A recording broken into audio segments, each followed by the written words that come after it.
जय संतोषी माता। एक बुढ़िया थी जिसके 7 बेटे थे। 7 भाइयों में से एक बड़ा ही निकम्मा था तो बाकी बहुत ही काबिल और मेहनती थे। इसलिए बुढ़िया हमेशा निकम्मे बेटे को बाकी 6 भाइयों का झूठा खिलाती थी। एक दिन निकम्मे बेटे की पत्नी ने कहा कि तुम्हारी माँ तुम्हारे साथ बहुत भेदभाव करती है, पर उसे यकीन नहीं हुआ।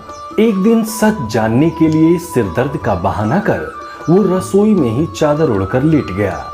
माता हमेशा की तरह जब 6 भाइयों को खाना खिला चुकी तो 7वें के लिए सबकी झूठन से खाना परोस 7वें बेटे को उठाने लगी।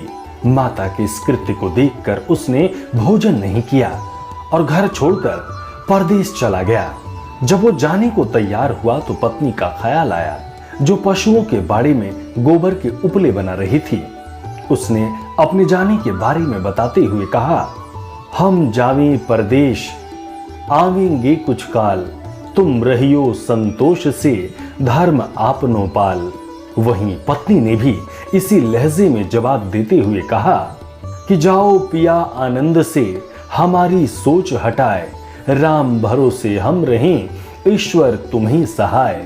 2 निशानी आपने देख धरु से धीर, सुधिमति हमारी बिसारियों रखियो मन गंभीर।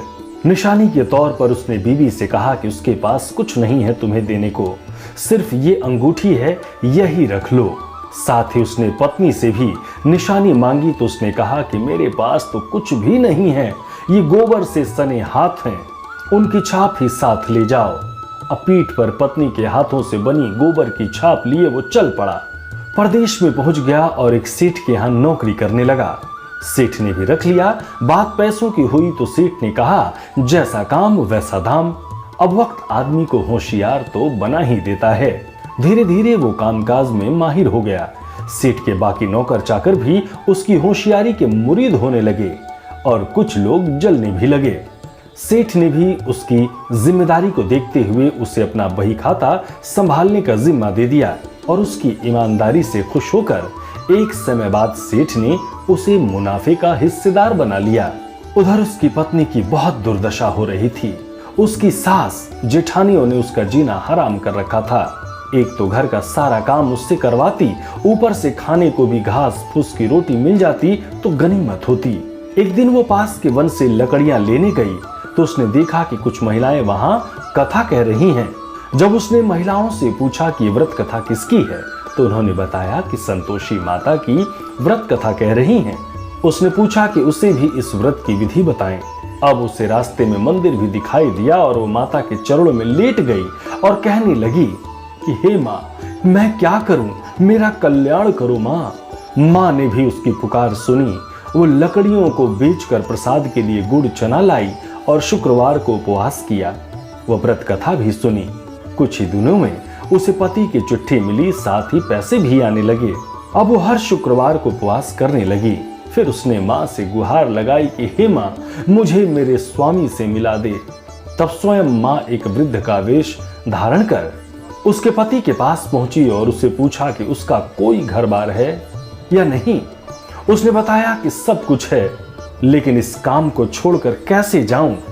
तब वृद्ध ने कहा कि तुम मां संतोषी के नाम का दिया जलाकर कल सुबह दुकान पर बैठना, शाम तक तुम्हारा सारा हिसाब किताब हो जाएगा और सामान भी बिक जाएगा। उसने ऐसा ही किया।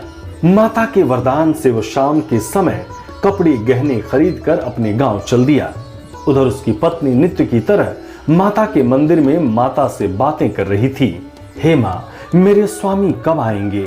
तो उसने कहा कि बेटी, तुम्हारे पास जो लकड़ियां हैं इनकी 3 गठरियां बना ले। एक को नदी के किनारे छोड़ दो, एक को यहाँ मंदिर में और एक को अपने घर जाकर पटक कर कहना कि लो लकड़ियां, 2 भूसे की रोटी। माता के कहने पर उसने भी वैसा ही किया। उधर से जब पति लौट रहा था तो नदी पार करते हुए ही सूखी लकड़ियां दिखाई दी। सफर में थकान हो गई थी और भूख भी लगाई थी। उसने आग जलाई और भोजन का प्रबंध किया और खा पी कर घर की ओर रवाना हुआ। जब वो घर पहुंचा तो उसने सुना कि उसकी पत्नी ने लकड़ियों का गट्ठर आंगन में पटक कर कहा कि लो सासू जी, लकड़ियों का गट्ठर लो और भूसे की रोटी दो। पति ने स्वर सुना तो बाहर आया। अपनी पत्नी की हालत देखकर उसे बड़ा दुख हुआ।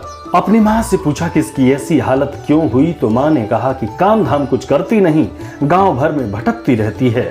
पर वो अपने साथ हुए अन्याय को भी भूला नहीं था। उसने दूसरे घर की चाबी मांगी और अलग रहने लगा। अब तो माँ संतोषी की कृपा से उसके अच्छे दिन आ गए। फिर वो शुक्रवार भी आया जिसमें माता का उद्यापन करना था। पूरी तैयारी कर ली गई। उसने अपनी जेठानी के बच्चों को बुलाया, लेकिन जेठानी ने अपने बच्चों को पूरी तरह सिखाकर भेजा कि भोजन के समय खटाई मांगना। अब बच्चे भोजन के बाद खट्टी चीज के लिए जिद करने लगे तो उसने मना करते हुए माता का प्रसाद और पैसों को बच्चे दे दिए। उन्हीं पैसों से बच्चों ने खट्टी चीज खरीद ली और उसे खा लिया। इस प्रकार व्रत का उद्यापन पूरा नहीं हो पाया और मां संतोषी रुष्ट हो गईं। बहू के पति को राजा के सैनिक पकड़ कर ले गए। जेठ जेठानी फिर से ताना मारने लगे। लोगों को लूट लूट कर धन इकट्ठा कर लिया। अब जेल में सड़ेगा तो पता चलेगा। बहू से ये सब सहन नहीं हुआ और माँ के चरणों में जा पहुंची और कहने लगी, माँ मुझे और मेरे पति को किस बात की सजा दे रही हो? माता कहने लगी, बेटी तूने उद्यापन पूरा नहीं किया, इस वजह से तुम्हें ये सब सहन करना पड़ रहा है। अब दोबारा उद्यापन करो और इस बार कोई गलती मत करना।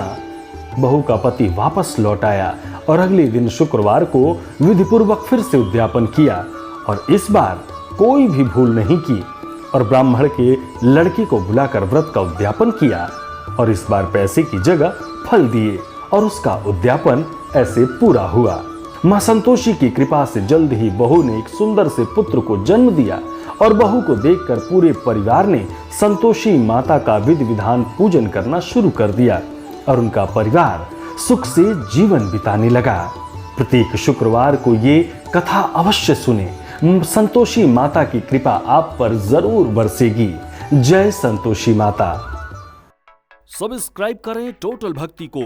अब हमारे वीडियोस को सबसे पहले देखने के लिए बेल आइकन को दबाना ना भूलें।